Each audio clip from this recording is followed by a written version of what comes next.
నిజానికి అన్నవాహిక క్యాన్సర్ మొదట్లో ఎలాంటి లక్షణాలు కనిపించవు. వ్యాధి పెరిగిన తర్వాత మాత్రమే లక్షణాలు కనిపిస్తాయి.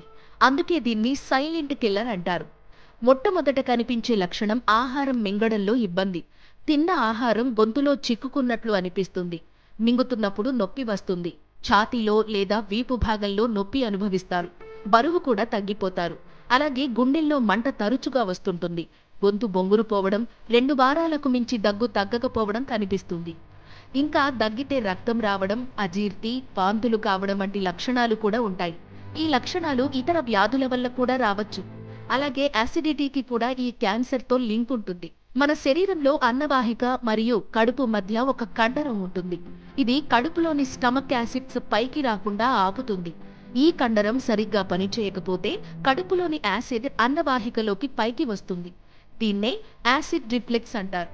ఇక మాటిమాటికి స్టమక్ యాసిడ్స్ రసాలు పైకి వస్తుంటే అన్నవాహిక దిగువ భాగంలోని కణాలలో మార్పు వస్తుంది. దీన్ని బారిట్స్ ఈసోఫేగస్ అంటారు. ఈ స్థితిని సకాలంలో చికిత్స చేయకపోతే కణాలు క్యాన్సర్ కణాలుగా మారే ప్రమాదం ఉంటుంది. అందుకే తరచుగా గుండెల్లో మంట వస్తుంటే వెంటనే డాక్టర్ను కలవండి. చిన్న సమస్యను పెద్ద సమస్యగా మార్చుకోకండి. ఈ లక్షణాలు కనిపిస్తే వెంటనే డాక్టర్ను కలవండి.